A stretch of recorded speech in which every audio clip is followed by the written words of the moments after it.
നമസ്കാരം. SCERT 12ാം ക്ലാസ്സിലെ ചരിത്ര പാഠപുസ്തകമാണിത്.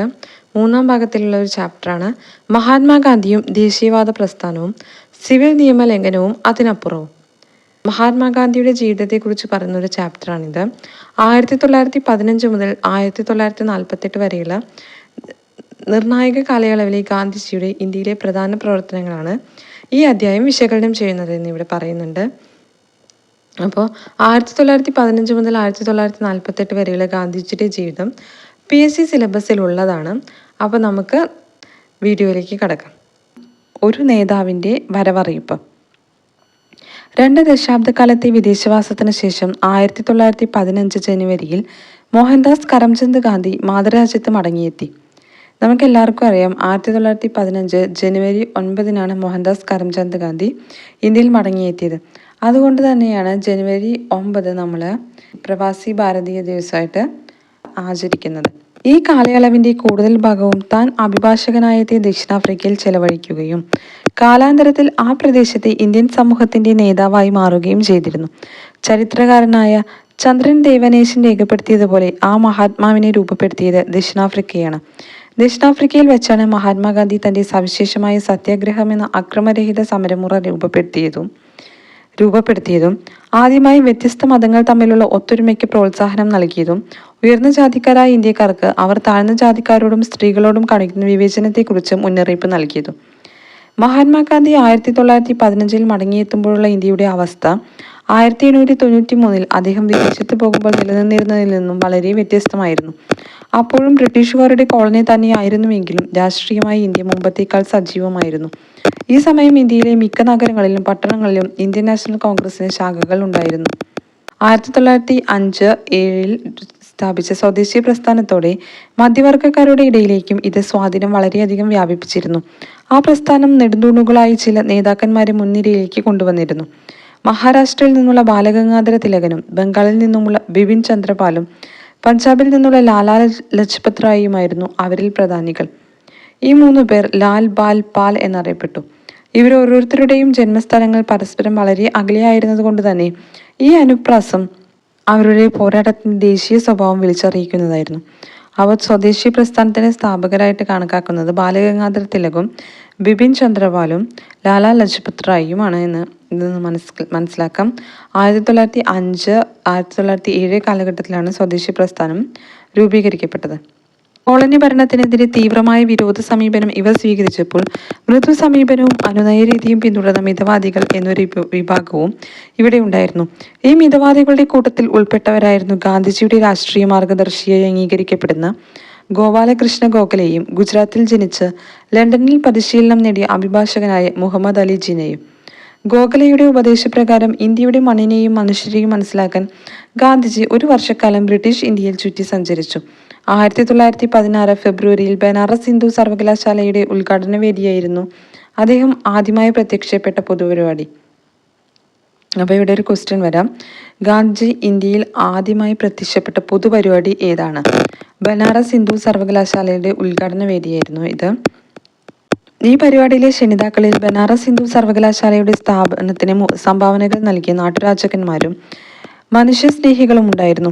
ആനി ബസന്റിനെ പോലെയുള്ള കോൺഗ്രസിലെ ചില പ്രധാനപ്പെട്ട നേതാക്കളും അവിടെ ഉണ്ടായിരുന്നു.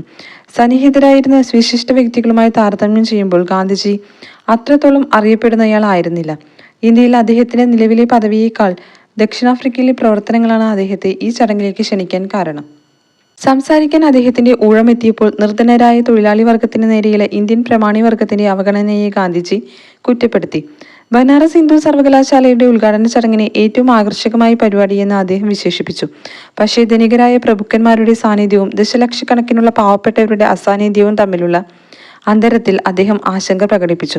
ക്ഷണിക്കപ്പെട്ട കുലീനരോടായി അദ്ദേഹം പറഞ്ഞു, നിങ്ങൾ അണിഞ്ഞിരിക്കുന്ന ആടയാഭരണങ്ങൾ സ്വയം പൊട്ടിച്ച് അവ നിങ്ങളുടെ സ്വദേശീയർക്കായി ചേർത്ത് വയ്ക്കും വരെ ഇന്ത്യക്ക് മോചനം ലഭിക്കില്ല. കർഷകരിൽ നിന്ന് അവരുടെ കഠിനാധ്വാനത്തിന്റെ ഗുണഫലത്തിന്റെ ഭൂരിഭാഗം നമ്മൾ കൈക്കലാക്കുകയോ കൈക്കലാക്കാൻ മറ്റുള്ളവരെ അനുവദിക്കുകയോ ചെയ്യുകയാണെങ്കിൽ നമ്മളിൽ സ്വയംഭരണത്തിന്റെ വീര്യം ഉണ്ടാവുകയില്ല എന്ന് അദ്ദേഹം കൂട്ടിച്ചേർത്തു. നമ്മുടെ മോചനം കർഷകനിലൂടെ മാത്രമേ സാധ്യമാവുകയുള്ളൂ. അഭിഭാഷകരോ ഡോക്ടർമാരോ സമ്പന്നരായ ഭൂവുടമകളോ അത് നേടിത്തരാൻ പോകുന്നില്ല, അദ്ദേഹം പറഞ്ഞു. ഇന്ത്യക്കാരുടെ പണം ഉപയോഗിച്ച് ഇന്ത്യക്കാരുടെ സംരംഭകത്വത്തിൽ ആരംഭിച്ച ദേശീയ സർവകലാശാല എന്ന് രേഖപ്പെടുത്തിയ ബനാറസ് ഹിന്ദു സർവകലാശാലയുടെ ഉദ്ഘാടനം ഒരു ആഘോഷവേളയായിരുന്നു. പക്ഷേ അതിൽ സ്വയം അഭിനന്ദിക്കുന്നതിനപ്പുറം ഇന്ത്യൻ ജനസംഖ്യയിൽ ഭൂരിഭാഗം വരുന്ന കർഷകരുടെയും തൊഴിലാളികളുടെയും സദസ്സിലെ പ്രാതിനിധ്യമില്ലായ്മയെ, അവരുടെ അസാന്നിധ്യത്തെ അവിടെ സന്നിഹിതരായിരുന്നവരുടെ ശ്രദ്ധയിൽപ്പെടുത്താനാണ് ഗാന്ധിജി ശ്രമിച്ചത്. ബനാറസിൽ 1916 ഫെബ്രുവരിയിൽ ഗാന്ധിജി നടത്തിയ പ്രസംഗം ഒരു തലത്തിൽ ഇന്ത്യൻ ദേശീയത പ്രമാണിമാരുടെ മാത്രം ഒരു പ്രതിഭാസമാണെന്നും അഭിഭാഷകരുടെയും ഡോക്ടർമാരുടെയും ഭൂപ്രഭുക്കന്മാരുടെയും സൃഷ്ടിയാണെന്നുമുള്ള വസ്തുതയുടെ പ്രസ്താവമായിരുന്നു. എന്നാൽ മറ്റൊരു തലത്തിൽ ഇത് കൃത്യതയാർന്ന ലക്ഷ്യത്തോടെയുള്ള പ്രസ്താവനയുമായിരുന്നു. ഇന്ത്യൻ ദേശീയതയെ ശരിക്കും എല്ലാ വിഭാഗം ഇന്ത്യക്കാരുടെയും പ്രാതിനിധ്യമുള്ള ഒന്നാക്കി മാറ്റണമെന്ന തൻ്റെ ആഗ്രഹം ആദ്യമായി ഗാന്ധിജി വിളംബരം ചെയ്യുക കൂടിയായിരുന്നു. ആ വർഷത്തിലെ അവസാന മാസം അദ്ദേഹത്തിന്റെ കാഴ്ചപ്പാടുകൾ പ്രായോഗികമാക്കാനുള്ള അവസരം ഗാന്ധിജിക്ക് ലഭിച്ചു. 1916 ഡിസംബറിൽ ലക്നൌവിൽ വെച്ച് നടന്ന കോൺഗ്രസിന്റെ വാർഷിക സമ്മേളനത്തിൽ ബീഹാറിലെ ചമ്പാരനിൽ നിന്നുള്ള ഒരു കർഷകൻ അദ്ദേഹത്തെ സമീപിക്കുകയും ബ്രിട്ടീഷുകാരായ നീലം തോട്ടമുടമകളിൽ നിന്ന് കർഷകർ അനുഭവിക്കുന്ന കഠിന ദുരിതത്തെ അറിയിക്കുകയും ചെയ്തു. അടുത്തത് നിസ്സഹകരണത്തിന്റെ നിർമ്മാണവും അപനിർമ്മാണവും. കർഷകർക്ക് പാട്ടവ്യവസ്ഥയിൽ സംരക്ഷണം ഉറപ്പാക്കുന്നതിനും അവർ ഇഷ്ടാനുസരണം തിരഞ്ഞെടുക്കുന്ന വിളകൾ കൃഷി ചെയ്യുന്നതിനുമുള്ള സ്വാതന്ത്ര്യത്തിനു വേണ്ടി ഏതാണ്ട് 1917 മുഴുവനും ഗാന്ധി ചമ്പാരനിൽ ചിലവഴിച്ചു. അതിന്റെ തൊട്ടടുത്ത വർഷം 1918 സ്വന്തം നാടായ ഗുജറാത്തിൽ തന്നെ 2 പ്രക്ഷോഭങ്ങളിൽ ഗാന്ധിജി ഏർപ്പെട്ടു. അഹമ്മദാബാദിലെ തുണിമിൽ തൊഴിലാളികൾക്ക് മെച്ചപ്പെട്ട തൊഴിൽ സാഹചര്യം ആവശ്യപ്പെട്ടുകൊണ്ടുള്ള ഒരു തൊഴിലാളി സമരത്തിലാണ് ആദ്യമായി അദ്ദേഹം ഇടപെട്ടത്. പിന്നീട് ഗേദയിലെ കർഷകർക്ക് കൃഷിനാശമുണ്ടായപ്പോൾ ഗവൺമെന്റിനോട് നികുതികളെ ആവശ്യപ്പെട്ടുകൊണ്ട് നടത്തിയ സമരത്തിൽ ഗാന്ധിജി പങ്കുചേർന്നു. ചമ്പാരനിലെയും അഹമ്മദാബാദിലെയും ഗേദയിലെയും സമര നേതൃത്വം ഗാന്ധിജിയെ പാവപ്പെട്ടവരുടെ അഗാധമായ അനുകമ്പയുള്ള ഒരു ദേശീയവാദിയായി എടുത്തു കാണിച്ചു. അതേസമയം ഇവയെല്ലാം തന്നെ പ്രാദേശിക സമരങ്ങൾ മാത്രമായിരുന്നു. എന്നാൽ 1919 വിശാലമായ സമരമുന്നേറ്റങ്ങൾ നടത്താനുതകിയ ഒരു വിഷയം കോളനി ഭരണാധികാരികൾ ഗാന്ധിജിയുടെ മടിത്തട്ടിലേക്ക് ഇട്ടുകൊടുത്തു. 1914 മുതൽ 18 വരെ നടന്ന മഹായുദ്ധകാലത്ത് ബ്രിട്ടീഷ് ഗവൺമെന്റ് പത്രങ്ങളുടെ മേൽ സെൻസർഷിപ്പ് ഏർപ്പെടുത്തുകയും വിചാരണ കൂടാതെ ആരെയും തടവിൽ വയ്ക്കാനുള്ള അനുമതി നൽകുകയും ചെയ്തിരുന്നു. ഇപ്പോൾ സർ സിഡ്നി റൗലത്ത് ചെയർമാനായുള്ള കമ്മിറ്റിയുടെ ശുപാർശ പ്രകാരം ഈ കടുത്ത നടപടികൾ തുടരുകയും ചെയ്തു. ഇതിനോട് പ്രതികരിച്ചുകൊണ്ട് റൗലത്ത് ആക്ടിനെതിരെ ഒരു രാജ്യവ്യാപക പ്രക്ഷോഭത്തിന് ഗാന്ധിജി ആഹ്വാനം ചെയ്തു. ബന്ദ് ആഹ്വാനത്തെ തുടർന്ന് ഇന്ത്യയുടെ വടക്കും പടിഞ്ഞാറുമുള്ള നഗരങ്ങളിലുടനീളം കടകമ്പോളങ്ങളും സ്കൂളുകളും അടച്ചിടുകയും ജനജീവിതം നിശ്ചലമാവുകയും ചെയ്തു. യുദ്ധകാലത്ത് ബ്രിട്ടീഷുകാരുടെ ഭാഗത്തു നിന്നുകൊണ്ട് പോരാടിയതിന് ധാരാളം പേർ പ്രതിഫലം കാത്തിരുന്ന പഞ്ചാബിൽ ഈ പ്രക്ഷോഭം അതിതീക്ഷ്ണമായി പ്രതിഫലിച്ചു. പകരം അവർക്ക് നൽകിയത് റൗലത്ത് ആക്ടായിരുന്നു. പഞ്ചാബിലേക്ക് പോകുന്ന വഴിയിൽ ഗാന്ധിജിയെ ബ്രിട്ടീഷുകാർ തടഞ്ഞുവെച്ചു. പ്രമുഖരായ പ്രാദേശിക കോൺഗ്രസുകാർ പോലും അറസ്റ്റ് ചെയ്യപ്പെട്ടു. ഈ പ്രവിശ്യയിലെ സ്ഥിതി കൂടുതൽ പ്രക്ഷുബ്ധമായി മാറുകയും അമൃതസറിൽ 1919 ഏപ്രിൽ 13 ദേശീയവാദികളുടെ യോഗത്തിന് നേരെ ഒരു ബ്രിട്ടീഷ് ബ്രിഗേഡിയർ വെടിവെക്കാൻ ഉത്തരവിട്ടതിലൂടെ രക്തരൂക്ഷിതമായി കലാശിക്കുകയും ചെയ്തു. ജാലിയൻ വാലാബാഗ് കൂട്ടക്കൊല എന്നറിയപ്പെടുന്ന ഈ ദുരന്തത്തിൽ 400-ലധികം പേർ കൊല ചെയ്യപ്പെട്ടു. റൗലത്ത് സത്യാഗ്രഹമായിരുന്നു ഗാന്ധിജിയെ ശരിക്കും ഒരു ദേശീയ നേതാവാക്കി മാറ്റിയത്. ആ വിജയത്തിൽ നിന്ന് ഊർജം ഉൾക്കൊണ്ടുകൊണ്ട് ബ്രിട്ടീഷ് ഭരണത്തിനോട് ഒരു നിസ്സഹകരണത്തിന് ഗാന്ധിജി ആഹ്വാനം ചെയ്തു. കോളനി വാഴ്ചയുടെ അവസാനം ആഗ്രഹിക്കുന്ന ഇന്ത്യക്കാർ സ്കൂളുകളും കോളേജുകളും കോടതികളും ബഹിഷ്കരിക്കാനും നികുതി നിഷേധിക്കാനും ആവശ്യപ്പെട്ടു. മൊത്തത്തിൽ ബ്രിട്ടീഷ് സർക്കാരുമായി സ്വമേധയായുള്ള എല്ലാ ബന്ധങ്ങളിൽ നിന്നും വിട്ടുനിൽക്കാൻ മുറുകെ പിടിക്കുവാൻ അദ്ദേഹം ആവശ്യപ്പെട്ടു. നിസ്സഹകരണം നല്ല രീതിയിൽ മുന്നോട്ട് കൊണ്ടുപോയാൽ ഇന്ത്യ ഒരു വർഷത്തിനുള്ളിൽ സ്വയംഭരണം നേടുമെന്ന് ഗാന്ധിജി ഉറപ്പിച്ചു പറഞ്ഞു. ഈ പ്രക്ഷോഭം കൂടുതൽ വിപുലപ്പെടുത്തുന്നതിനായി തുർക്കി ഭരണാധികാരി കെമാൽ അത്താതുർക്ക് പിൽക്കാലത്ത് ഇല്ലാതാക്കിയ ഇസ്ലാമികതയുടെ മുഴുവൻ പ്രതീകമായി ഖലീഫ ഭരണവ്യവസ്ഥ പുനഃസ്ഥാപിക്കാൻ വേണ്ടി പ്രവർത്തിക്കുന്ന ഖിലാഫത്ത് പ്രസ്ഥാനവുമായി ഗാന്ധിജി കൈകോർത്തു. ഇവിടെ ജാലിയൻ വാലാബാഗ് കൂട്ടക്കൊലയെ കുറിച്ച് പറയുന്നത് 1919 ഏപ്രിൽ 13 ഉണ്ടായത്. പിന്നെ റൗലത്ത് ആക്ട്, അതെല്ലാം ഗാന്ധിജിയെ ഇന്ത്യൻ സ്വാതന്ത്ര്യ സമര ചരിത്രത്തിൽ പ്രധാന നേതാവായി മാറ്റി എന്നാണ് പറയുന്നത്. അപ്പം ഇവിടെ ഒരു ബോക്സ് കൊടുത്തിട്ടുണ്ട്, എന്തായിരുന്നു ഖിലാഫത്ത് പ്രസ്ഥാനമെന്ന്. മുഹമ്മദ് അലിയും ഷൗക്കത്ത് അലിയും നയിച്ച ഇന്ത്യൻ മുസ്ലിങ്ങളുടെ ഒരു പ്രസ്ഥാനമായിരുന്നു ഖിലാഫത്ത് പ്രസ്ഥാനം. ഇത് 1919 1920 കാലഘട്ടത്തിലാണ് രൂപപ്പെട്ടത്. അത് ഉന്നയിച്ച ആവശ്യങ്ങളാണ് ചുവട് നൽകുന്നത്. പഴയ ഒട്ടോമൻ സാമ്രാജ്യത്തിന്റെ പരിധിയിൽ വരുന്ന മുസ്ലിം പുണ്യസ്ഥലങ്ങൾ മുൻപത്തെ പോലെ തുർക്കി സുൽത്താന്റെ അഥവാ ഖലീഫയുടെ നിയന്ത്രണത്തിന് കീഴിൽ നിലനിർത്തണം.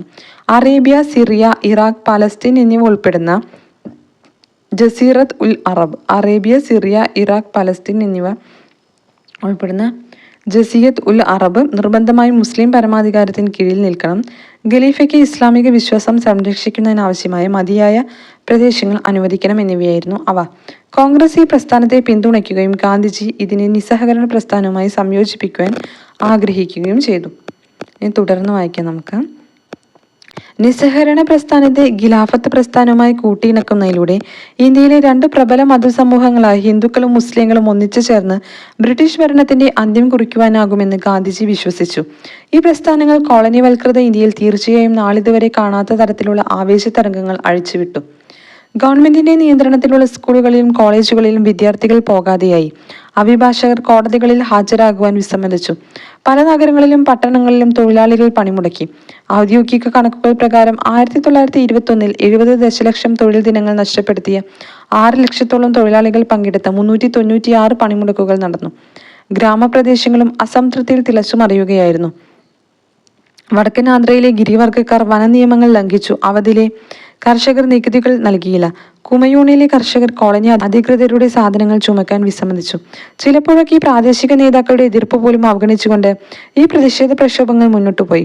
കർഷകരും തൊഴിലാളികളും മറ്റുള്ളവരും മുകളിൽ നിന്നുള്ള ആജ്ഞകൾക്ക് കാത്തുനിൽക്കുന്നതിനേക്കാൾ ബ്രിട്ടീഷ് ഭരണത്തോട് നിസ്സഹകരണം എന്ന ആഹ്വാനത്തെ തങ്ങളുടെ താൽപ്പര്യങ്ങൾക്ക് ഏറ്റവും അനുയോജ്യമായ രീതിയിൽ വ്യാഖ്യാനിക്കുകയും പ്രതികരിക്കുകയും ചെയ്തു. മഹാത്മാഗാന്ധിയുടെ അമേരിക്കൻ ജീവചരിത്രകാരനായ ലൂയി ഫിഷർ എഴുതി, നിസ്സഹകരണം ഇന്ത്യയുടെയും മഹാത്മാഗാന്ധിയുടെ ജീവിതത്തിന്റെയും ഐതിഹാസികമായ ഒരു യുഗമായി മാറി. സമാധാനത്തെ സംബന്ധിച്ചിടത്തോളം നിസ്സഹകരണം നിഷേധാത്മകമായിരുന്നുവെങ്കിലും കാര്യക്ഷമമായിരുന്നു എന്നത് സംശയാതീതമാണ്. നിഷേധം, ത്യാഗം, ആത്മനിയന്ത്രണം എന്നിവയെ ആ പ്രക്ഷോഭം സാധൂകരിച്ചു. സ്വയംഭരണത്തിന്റെ പരിശീലനമായിരുന്നു അത്. 1857 കലാപത്തിന് ശേഷം ആദ്യമായി നിസ്സഹകരണ പ്രസ്ഥാനത്തിന്റെ ഫലമായി ബ്രിട്ടീഷ് ഭരണത്തിന്റെ അടിത്തറ ഉലഞ്ഞു. പിന്നീട് 1922 ഫെബ്രുവരിയിൽ യുണൈറ്റഡ് പ്രോവിൻസിൽ, ഇന്നത്തെ ഉത്തർപ്രദേശും ഉത്തരാഖണ്ഡും ചേർന്ന ഒരു സ്ഥലമാണ്, ഒരു സംഘം കർഷകർ ചൗരി ചൗര എന്ന ചെറുഗ്രാമത്തിലെ പോലീസ് സ്റ്റേഷൻ ആക്രമിക്കുകയും തീയിടുകയും ചെയ്തു. നിരവധി കോൺസ്റ്റബിൾമാർ ആ വൻ തീപിടുത്തത്തിൽ എരിഞ്ഞടങ്ങി. ഈ അക്രമ സംഭവം നിസ്സഹകരണ പ്രസ്ഥാനത്തെ തന്നെ പിൻവലിക്കാൻ ഗാന്ധിജിയെ പ്രേരിപ്പിച്ചു. പ്രതിരോധമില്ലാത്തവരായി തീരുകയും ജനക്കൂട്ടത്തിന്റെ കാരുണ്യത്തിലേക്ക് സ്വയം എഴുത്തേറുകയും ചെയ്ത മനുഷ്യരെ കൊലപ്പെടുത്തിയത് ഒരു പ്രകോപനത്തിനും ന്യായീകരിക്കാൻ കഴിയില്ല, ഗാന്ധിജി ഊന്നി പറഞ്ഞു. നിസ്സഹകരണ പ്രസ്ഥാനത്തിനിടെ ആയിരക്കണക്കിന് ഇന്ത്യക്കാർ ജയിലിൽ അടയ്ക്കപ്പെട്ടു. 1922 മാർച്ചിൽ രാജ്യദ്രോഹ കുറ്റം ചുമത്തി ഗാന്ധിജിയെ അറസ്റ്റ് ചെയ്തു. അദ്ദേഹത്തിന്റെ വിചാരണ നടപടികൾക്ക് നേതൃത്വം നൽകിയ ജഡ്ജിയായിരുന്ന ജസ്റ്റിസ് CN ബ്രൂംഫീൽഡ് വിധി പ്രസ്താവം നടത്തിക്കൊണ്ട് ഒരു ശ്രദ്ധേയമായ പ്രസംഗം നടത്തി. ഞാൻ ഇന്നുവരെ വിചാരണ ചെയ്ത വ്യക്തികളിൽ നിന്നും, വിചാരണ ചെയ്യാൻ സാധ്യതയുള്ള വ്യക്തികളിൽ നിന്നും വളരെ വ്യത്യസ്തനാണ് താങ്കൾ എന്ന വസ്തുത അവഗണിക്കാനാവുന്നില്ല. താങ്കളുടെ നാട്ടുകാരായ ലക്ഷങ്ങളുടെ കണ്ണിൽ താങ്കൾ ഒരു മഹാനായ രാജ്യസ്നേഹിയും സമുന്നതനായ നേതാവുമാണ് എന്ന വസ്തുതയും അവഗണിക്കാനാവുന്നില്ല. രാഷ്ട്രീയത്തിൽ താങ്കളെ എതിർക്കുന്നവർ പോലും ഉന്നതമായ ആദർശം പുലർത്തുന്ന പുണ്യാത്മ ജീവിതം പോലും നയിക്കുന്ന ആളായിട്ടാണ് താങ്കളെ കാണുന്നത്. എന്നിരുന്നാലും ഗാന്ധിജി നിയമം ലംഘിച്ചതിനാൽ 6 വർഷത്തെ തടവ് ശിക്ഷ വിധിക്കേണ്ടത് നീതിപീഠത്തിന്റെ ബാധ്യതയായിരുന്നു. ഒരുപക്ഷെ ഇന്ത്യയിലെ വരുംകാല സംഭവ വികാസങ്ങൾ ഗവൺമെന്റിന് താങ്കളുടെ ശിക്ഷയുടെ കാലാവധി കുറയ്ക്കാനും താങ്കളെ മോചിപ്പിക്കാനും അനുവദിക്കുന്ന തരത്തിലുള്ളവയാണെങ്കിൽ അതിൽ മറ്റാരെക്കാളും ഏറ്റവും അധികം സന്തോഷിക്കുന്നത് ഞാനായിരിക്കും എന്ന് വിധി പ്രസ്താവിച്ചുകൊണ്ട് ബ്രൂംഫീൽഡ് പറഞ്ഞു. ജനങ്ങളുടെ നേതാവ്. 1922 ആയപ്പോഴേക്കും 1916 ഫെബ്രുവരിയിൽ ബനാറസ് ഹിന്ദു സർവകലാശാലയിൽ നടത്തിയ പ്രസംഗത്തിലെ വാക്ക് പാലിച്ചുകൊണ്ട് ഗാന്ധിജി ഇന്ത്യൻ ദേശീയ പ്രസ്ഥാനത്തെ മാറ്റിമറിച്ചിരുന്നു. അത് ഇനിമേൽ ബുദ്ധിജീവികളുടെയും ഉദ്യോഗസ്ഥരുടെയും പ്രസ്ഥാനമല്ല, മറിച്ച് ഇപ്പോൾ നൂറായിരക്കണക്കിന് കർഷകരും തൊഴിലാളികളും കൈവേലക്കാരും അതിൽ പങ്കെടുക്കുന്നുണ്ടായിരുന്നു. അവരിൽ പലരും ഗാന്ധിജിയെ മഹാത്മാ എന്ന് വിശേഷിപ്പിച്ചുകൊണ്ട് ആരാധിക്കുവാൻ തുടങ്ങി. അദ്ദേഹം തങ്ങളെപ്പോലെ വസ്ത്രം ധരിക്കുന്നു, തങ്ങളെപ്പോലെ ജീവിക്കുന്നു, തങ്ങളുടെ ഭാഷകൾ സംസാരിക്കുന്നു എന്ന വസ്തുത അവർ ആസ്വദിച്ചു. മറ്റ് നേതാക്കളിൽ നിന്ന് വ്യത്യസ്തനായി പൊതുജനങ്ങളിൽ നിന്ന് അകലം പാലിക്കാതെ അദ്ദേഹം അവരോട് സഹാനുഭൂതി കാണിക്കുകയും അവരിൽ ഒരാളായി മാറുകയും ചെയ്തു. ഈ വ്യക്തിത്വ സവിശേഷത അദ്ദേഹത്തിന്റെ വസ്ത്രധാരണത്തിലും ദൃശ്യമായിരുന്നു. മറ്റ് ദേശീയ നേതാക്കൾ ഔപചാരിക വേഷമായ പാശ്ചാത്യരുടെ കോട്ടും ബൻകാല പോലുള്ള മുന്തിയ തരം വസ്ത്രങ്ങളും ധരിച്ചപ്പോൾ ഒരു സാധാരണ ധോത്തിയോ അരവസ്ത്രമോ മാത്രം ധരിച്ചുകൊണ്ട് ഗാന്ധിജി ജനങ്ങൾക്കിടയിലേക്ക് ഇറങ്ങിച്ചെന്നു.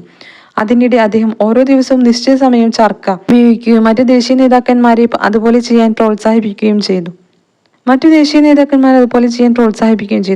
ഈ നൂൽക്കൽ പ്രക്രിയയിലൂടെ പരമ്പരാഗത ജാതി വ്യവസ്ഥയ്ക്കുള്ളിൽ നിലനിന്നിരുന്ന മാനസികാധ്വാനത്തിനും കായികാധ്വാനത്തിനും ഇടയിലുള്ള അതിർവരമ്പുകൾ ഇല്ലാതാക്കുവാൻ ഗാന്ധിജിക്ക് സാധിച്ചു. ചരിത്രകാരനായ ഷാഹിദ് അമീൻ പ്രാദേശിക പത്രങ്ങളിൽ പ്രസിദ്ധീകരിക്കപ്പെട്ട റിപ്പോർട്ടുകളുടെയും കിംവദന്തികളുടെയും അടിസ്ഥാനപ്പെടുത്തി നടത്തിയ ആകർഷണീയമായ ഒരു പഠനത്തിൽ കിഴക്കൻ ഉത്തർപ്രദേശിലെ കർഷകർക്കിടയിൽ ഗാന്ധിജിക്കുണ്ടായിരുന്ന സ്ഥാനം കണ്ടെത്തുകയുണ്ടായി. 1921 ഫെബ്രുവരിയിൽ ഈ പ്രദേശങ്ങളിലൂടെ ഗാന്ധി നടത്തിയ യാത്രകളിലുടനീളം ആരാധനാ നിർഭരരായ ജനാവലികളാണ് അദ്ദേഹത്തെ സ്വീകരിച്ചത്. അദ്ദേഹത്തിന്റെ പ്രസംഗ സ്ഥലങ്ങളിലെ അന്തരീക്ഷത്തെക്കുറിച്ച് ഗോരഖ്പൂരിലെ ഒരു ഹിന്ദി പത്രം റിപ്പോർട്ട് ചെയ്തത് ഇപ്രകാരമാണ്. ബാട്നി പ്രദേശത്തെ ജനങ്ങളെ അഭിസംബോധന ചെയ്ത ശേഷം ഗാന്ധി ട്രെയിനിൽ ഗോരഖ്പൂരിലേക്ക് പുറപ്പെട്ടു. നുംകാറിലും ദിയോറയ്യയിലും ഗൗരി ബസാറിലും ചൗരി ചൗരയിലും കുഷ്മിയിലുമെല്ലാം 15,000-ലും 20,000-ലും കുറയാത്ത ജനസഞ്ചയം ഗാന്ധിജിയെ കാത്തുനിന്നിരുന്നു. കാടിന് നടുവിലായിരുന്നിട്ടും കുഷ്മി എന്ന സ്റ്റേഷനിൽ 10,000-ൽ കുറയാത്ത ജനാവലി തന്നെ കാണാൻ എത്തിയ കാഴ്ച കണ്ട് മഹാത്മജി വളരെ സന്തുഷ്ടനായി. പലരും സ്നേഹാധിക്യത്താൽ കരയുന്നതായി കാണപ്പെട്ടു. ദിയോറിയയിൽ പലരും ഗാന്ധിജിക്ക് സംഭാവനകൾ നൽകുവാനെത്തി. എന്നാൽ അവയെല്ലാം ഗോരഖ്പൂരിൽ നൽകിയാൽ മതിയെന്ന് അദ്ദേഹം പറഞ്ഞു. പക്ഷേ ചൗരി ചൗരയിലെ മാന്യനായ ഒരു മാർവാടി ഗാന്ധിജിക്ക് എന്തോ ഒന്ന് കൈമാറി. അതിനുശേഷം ഒന്നും തടഞ്ഞു നിർത്താനായില്ല. അവിടെ ഒരു തുണി വിരിച്ചതിൽ നോട്ടുകളും ചില്ലറകളും മഴ പോലെ വീഴുകയായിരുന്നു. അതൊരു കാഴ്ച തന്നെയായിരുന്നു. ഗോരഖ്പൂർ സ്റ്റേഷന് പുറത്ത് മഹാത്മാ ഒരു ഉയർന്ന വാഹനത്തിൽ കയറി നിന്നു. അവിടെ കൂടി നിന്നവർക്ക് 2 മിനിറ്റ് അദ്ദേഹത്തിന്റെ ദർശനം ലഭിച്ചു.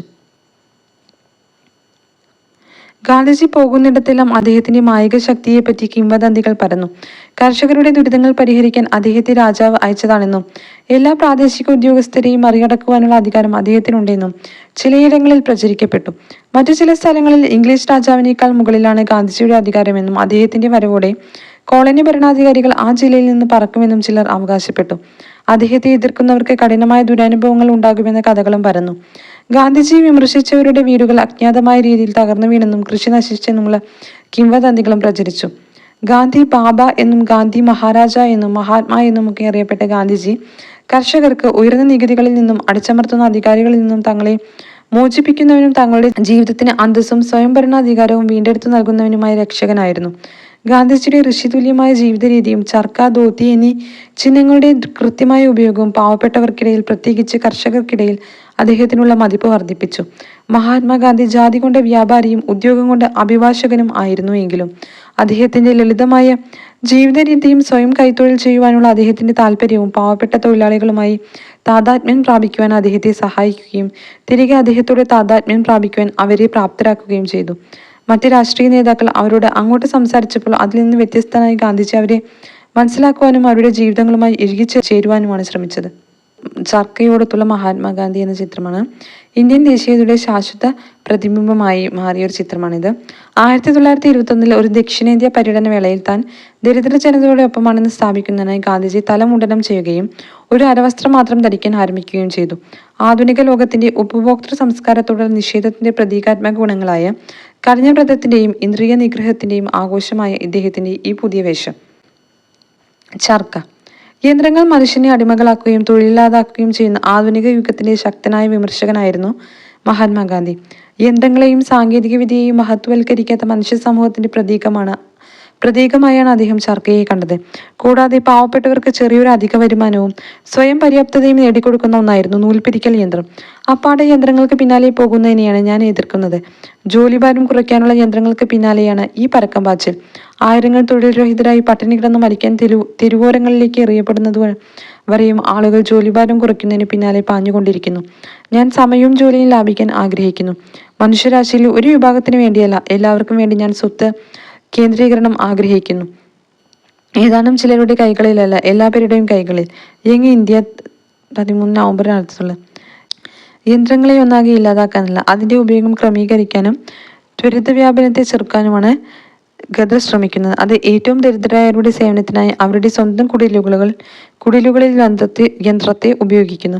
ചക്രം തന്നെ ഒരു ഒന്നാന്തരം യന്ത്രമാണ്. യങ് ഇന്ത്യ ഗാന്ധിജിയുടെ പത്രമാണെന്ന് നമുക്ക് എല്ലാവർക്കും അറിയാലോ.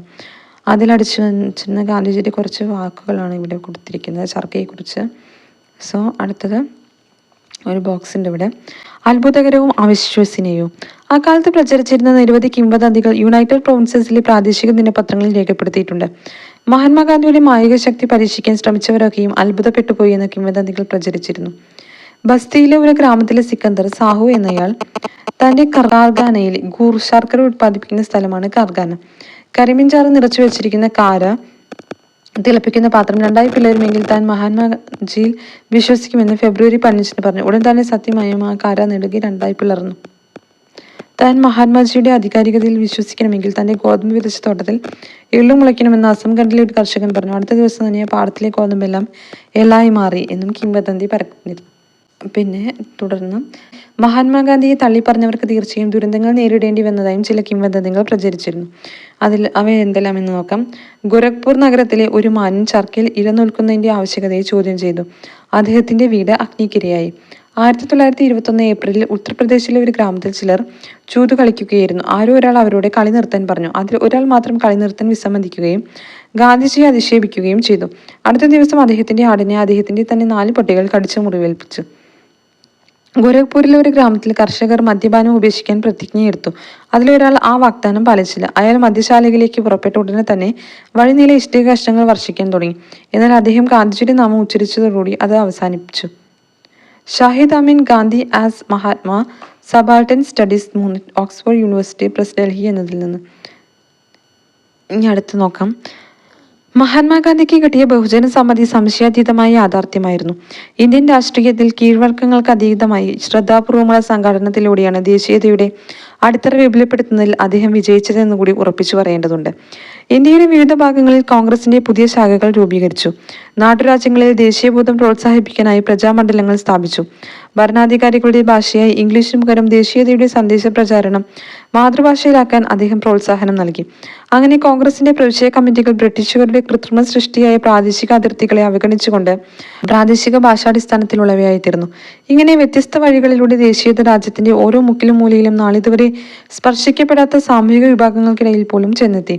ഈ കാലഘട്ടത്തിനുള്ളിൽ കോൺഗ്രസിനെ പിന്തുണയ്ക്കുന്നവരിൽ വളരെ സമ്പന്നരായ ചില വ്യാപാരികളും വ്യവസായികളും ഉണ്ടായിത്തീർന്നു.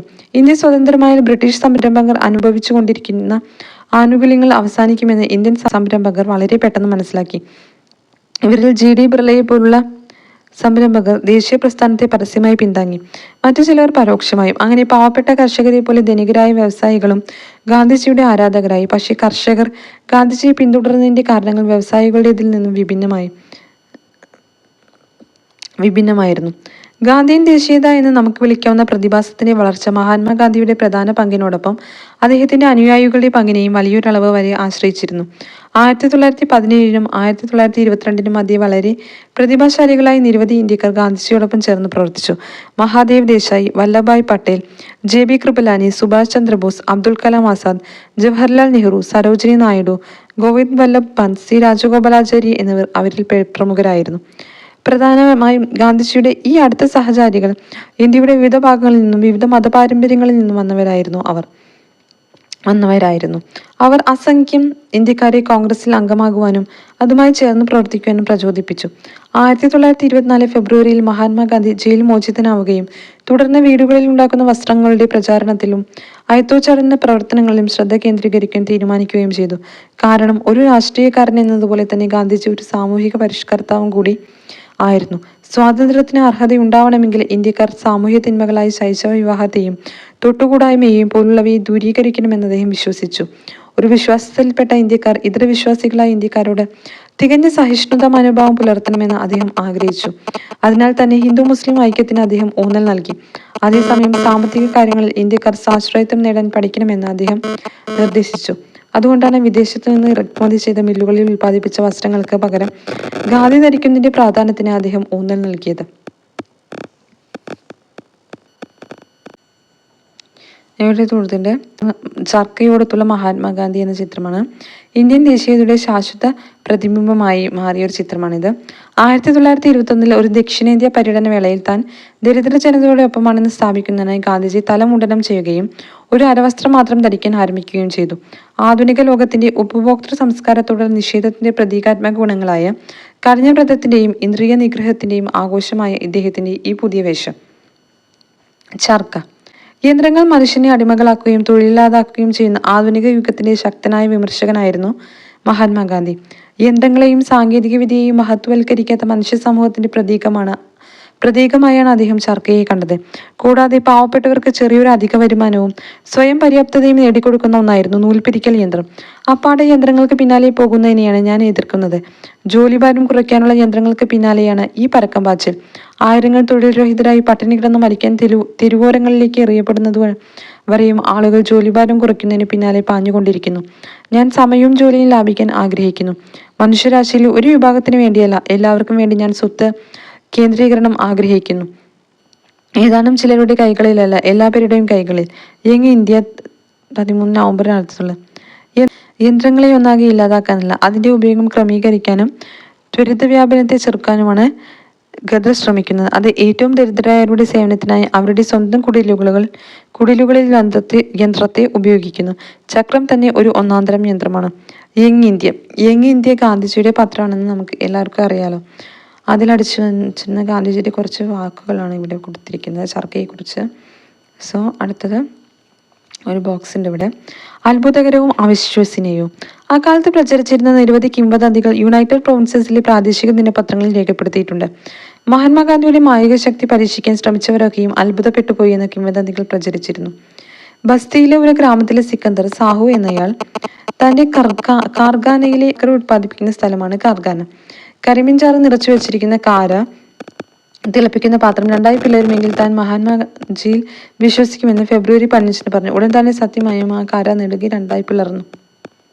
താൻ മഹാത്മാജിയുടെ അധികാരികതയിൽ വിശ്വസിക്കണമെങ്കിൽ തന്റെ ഗോതമ്പ് വിതച്ച തോട്ടത്തിൽ എള്ളു മുളയ്ക്കണമെന്ന് അസംഖണ്ഡിലെ ഒരു കർഷകൻ പറഞ്ഞു. അടുത്ത ദിവസം തന്നെ പാടത്തിലെ ഗോതമ്പെല്ലാം എള്ളായി മാറി എന്നും കിംവദന്തി പരന്നിരുന്നു. തുടർന്ന് മഹാത്മാഗാന്ധിയെ തള്ളിപ്പറഞ്ഞവർക്ക് തീർച്ചയായും ദുരന്തങ്ങൾ നേരിടേണ്ടി വന്നതായും ചില കിംവദന്തികൾ പ്രചരിച്ചിരുന്നു. അവ എന്തെല്ലാമെന്ന് നോക്കാം.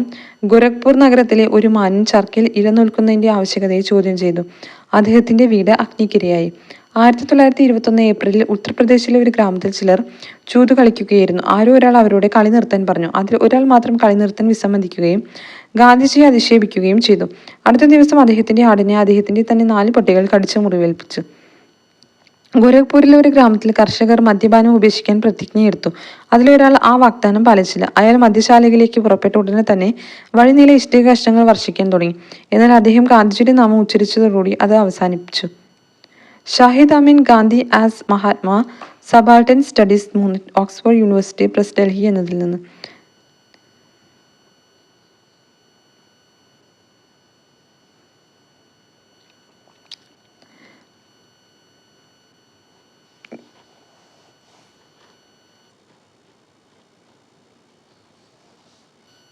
ഇനി അടുത്ത് നോക്കാം. മഹാത്മാഗാന്ധിക്ക് കിട്ടിയ ബഹുജന സമ്മതി സംശയാതീതമായ യാഥാർത്ഥ്യമായിരുന്നു. ഇന്ത്യൻ രാഷ്ട്രീയത്തിൽ കീഴ്വഴക്കങ്ങൾക്ക് അതീതമായി ശ്രദ്ധാപൂർവമുള്ള സംഘടനത്തിലൂടെയാണ് ദേശീയതയുടെ അടിത്തറ വിപുലപ്പെടുത്തുന്നതിൽ അദ്ദേഹം വിജയിച്ചതെന്നുകൂടി ഉറപ്പിച്ചു പറയേണ്ടതുണ്ട്. ഇന്ത്യയുടെ വിവിധ ഭാഗങ്ങളിൽ കോൺഗ്രസിന്റെ പുതിയ ശാഖകൾ രൂപീകരിച്ചു. നാട്ടുരാജ്യങ്ങളിൽ ദേശീയബോധം പ്രോത്സാഹിപ്പിക്കാനായി പ്രജാമണ്ഡലങ്ങൾ സ്ഥാപിച്ചു. ഭരണാധികാരികളുടെ ഭാഷയായി ഇംഗ്ലീഷിന് പകരം ദേശീയതയുടെ സന്ദേശ പ്രചാരണം മാതൃഭാഷയിലാക്കാൻ അദ്ദേഹം പ്രോത്സാഹനം നൽകി. അങ്ങനെ കോൺഗ്രസിന്റെ പ്രവിശ്യ കമ്മിറ്റികൾ ബ്രിട്ടീഷുകാരുടെ കൃത്രിമ സൃഷ്ടിയായ പ്രാദേശിക അതിർത്തികളെ അവഗണിച്ചുകൊണ്ട് പ്രാദേശിക ഭാഷാടിസ്ഥാനത്തിലുള്ളവയായിത്തീർന്നു. ഇങ്ങനെ വ്യത്യസ്ത വഴികളിലൂടെ ദേശീയത രാജ്യത്തിന്റെ ഓരോ മുക്കിലും മൂലയിലും നാളിതുവരെ സ്പർശിക്കപ്പെടാത്ത സാമൂഹിക വിഭാഗങ്ങൾക്കിടയിൽ പോലും ചെന്നെത്തി. ഈ കാലഘട്ടത്തിനുള്ളിൽ കോൺഗ്രസിനെ പിന്തുണയ്ക്കുന്നവരിൽ വളരെ സമ്പന്നരായ ചില വ്യാപാരികളും വ്യവസായികളും ഉണ്ടായിത്തീർന്നു. ഇന്ത്യ സ്വതന്ത്രമായ ബ്രിട്ടീഷ് സംരംഭകർ അനുഭവിച്ചുകൊണ്ടിരിക്കുന്ന ആനുകൂല്യങ്ങൾ അവസാനിക്കുമെന്ന് ഇന്ത്യൻ സംരംഭകർ വളരെ പെട്ടെന്ന് മനസ്സിലാക്കി. ഇവരിൽ GD ബിർളയെ പോലുള്ള സംരംഭകർ ദേശീയ പ്രസ്ഥാനത്തെ പരസ്യമായി പിന്താങ്ങി. മറ്റു ചിലർ പരോക്ഷമായും. അങ്ങനെ പാവപ്പെട്ട കർഷകരെ പോലെ ധനികരായ വ്യവസായികളും ഗാന്ധിജിയുടെ ആരാധകരായി. പക്ഷേ കർഷകർ ഗാന്ധിജിയെ പിന്തുടർന്നതിന്റെ കാരണങ്ങൾ വ്യവസായികളുടേതിൽ നിന്നും വിഭിന്നമായിരുന്നു. ഗാന്ധിയൻ ദേശീയത എന്ന് നമുക്ക് വിളിക്കാവുന്ന പ്രതിഭാസത്തിന്റെ വളർച്ച മഹാത്മാഗാന്ധിയുടെ പ്രധാന പങ്കിനോടൊപ്പം അദ്ദേഹത്തിന്റെ അനുയായികളുടെ പങ്കിനെയും വലിയൊരളവ് വരെ ആശ്രയിച്ചിരുന്നു. 1917 1922 മധ്യേ വളരെ പ്രതിഭാശാലികളായ നിരവധി ഇന്ത്യക്കാർ ഗാന്ധിജിയോടൊപ്പം ചേർന്ന് പ്രവർത്തിച്ചു. മഹാദേവ് ദേശായി, വല്ലഭായ് പട്ടേൽ, JB കൃപലാനി, സുഭാഷ് ചന്ദ്രബോസ്, അബ്ദുൽ കലാം ആസാദ്, ജവഹർലാൽ നെഹ്റു, സരോജിനി നായിഡു, ഗോവിന്ദ് വല്ലഭ് പന്ത്, C രാജഗോപാലാചാരി എന്നിവർ അവരിൽ പ്രമുഖരായിരുന്നു. പ്രധാനമായും ഗാന്ധിജിയുടെ ഈ അടുത്ത സഹചാരികൾ ഇന്ത്യയുടെ വിവിധ ഭാഗങ്ങളിൽ നിന്നും വിവിധ മതപാരമ്പര്യങ്ങളിൽ നിന്നും വന്നവരായിരുന്നു. അവർ അസംഖ്യം ഇന്ത്യക്കാരെ കോൺഗ്രസിൽ അംഗമാകുവാനും അതുമായി ചേർന്ന് പ്രവർത്തിക്കുവാനും പ്രചോദിപ്പിച്ചു. 1924 ഫെബ്രുവരിയിൽ മഹാത്മാഗാന്ധി ജയിൽ മോചിതനാവുകയും തുടർന്ന് വീടുകളിൽ ഉണ്ടാക്കുന്ന വസ്ത്രങ്ങളുടെ പ്രചാരണത്തിലും അയത്തോച്ചാടന പ്രവർത്തനങ്ങളിലും ശ്രദ്ധ കേന്ദ്രീകരിക്കാൻ തീരുമാനിക്കുകയും ചെയ്തു. കാരണം ഒരു രാഷ്ട്രീയക്കാരൻ എന്നതുപോലെ തന്നെ ഗാന്ധിജി ഒരു സാമൂഹിക പരിഷ്കർത്താവും കൂടി ആയിരുന്നു. സ്വാതന്ത്ര്യത്തിന് അർഹതയുണ്ടാവണമെങ്കിൽ ഇന്ത്യക്കാർ സാമൂഹ്യ തിന്മകളായ ശൈശവ വിവാഹത്തെയും തൊട്ടുകൂടായ്മയെയും പോലുള്ളവയെ ദൂരീകരിക്കണമെന്ന് അദ്ദേഹം വിശ്വസിച്ചു. ഒരു വിശ്വാസത്തിൽപ്പെട്ട ഇന്ത്യക്കാർ ഇതര വിശ്വാസികളായ ഇന്ത്യക്കാരോട് തികഞ്ഞ സഹിഷ്ണുത മനോഭാവം പുലർത്തണമെന്ന് അദ്ദേഹം ആഗ്രഹിച്ചു. അതിനാൽ തന്നെ ഹിന്ദു മുസ്ലിം ഐക്യത്തിന് അദ്ദേഹം ഊന്നൽ നൽകി. അതേസമയം സാമ്പത്തിക കാര്യങ്ങളിൽ ഇന്ത്യക്കാർ സ്വാശ്രയത്വം നേടാൻ പഠിക്കണമെന്ന് അദ്ദേഹം നിർദ്ദേശിച്ചു. അതുകൊണ്ടാണ് വിദേശത്തു നിന്ന് ഇറക്കുമതി ചെയ്ത മില്ലുകളിൽ ഉൽപ്പാദിപ്പിച്ച വസ്ത്രങ്ങൾക്ക് പകരം ഖാദി ധരിക്കുന്നതിന്റെ പ്രാധാന്യത്തിന് അദ്ദേഹം ഊന്നൽ നൽകിയത്. ഉപ്പ് സത്യാഗ്രഹം. നിസ്സഹകരണ പ്രസ്ഥാനം അവസാനിച്ചതിനു ശേഷം കുറെ വർഷങ്ങളോളം മഹാത്മാഗാന്ധി സാമൂഹിക പരിഷ്കരണ പ്രവർത്തനത്തിൽ ശ്രദ്ധ കേന്ദ്രീകരിച്ചു. എന്നാലും 1928 അദ്ദേഹം രാഷ്ട്രീയത്തിൽ മടങ്ങിയെത്തുന്നതിനെ കുറിച്ച് ചിന്തിച്ചു തുടങ്ങി. ആ വർഷം കോളനിയുടെ അവസ്ഥകളെക്കുറിച്ച് അന്വേഷിക്കാൻ ഇംഗ്ലണ്ടിൽ നിന്നും അയച്ച വെള്ളക്കാർ മാത്രമുള്ള സൈമൺ കമ്മീഷനെതിരായി അഖിലേന്ത്യാ പ്രക്ഷോഭം നടന്നു. സൈമൺ കമ്മീഷൻ ഇന്ത്യയിൽ വന്നത് 1928 ഇത് ഓർത്തു വയ്ക്കുക. ഇതിൽ ഗാന്ധിജി നേരിട്ട് പങ്കെടുത്തില്ല എങ്കിലും ഇതേ വർഷം ബർദോളയിൽ നടന്ന കർഷകരുടെ സത്യാഗ്രഹത്തിന് നൽകിയതുപോലെ ഈ പ്രക്ഷോഭത്തിനും അദ്ദേഹത്തിന്റെ എല്ലാ അനുഗ്രഹാശിസ്സുകളും ഉണ്ടായിരുന്നു. 1929 ഡിസംബർ അവസാനം കോൺഗ്രസിന്റെ വാർഷിക സമ്മേളനം ലാഹോർ നഗരത്തിൽ നടന്നു. ഈ സമ്മേളനം രണ്ടു കാര്യങ്ങളാൽ ശ്രദ്ധേയമായിരുന്നു. ജവഹർലാൽ നെഹ്റുവിനെ കോൺഗ്രസിന്റെ പ്രസിഡന്റായി തിരഞ്ഞെടുത്തുകൊണ്ട് കോൺഗ്രസ് നേതൃത്വത്തിന്റെ ചെങ്കോൽ യുവതലമുറയിലേക്ക് കൈമാറുന്നതിനെ സൂചിപ്പിച്ചതും പൂർണ്ണ സ്വരാജ് അഥവാ പൂർണ്ണ സ്വാതന്ത്ര്യത്തോടുള്ള പ്രതിജ്ഞാബദ്ധതയുടെ പ്രഖ്യാപനവുമായിരുന്നു അവ.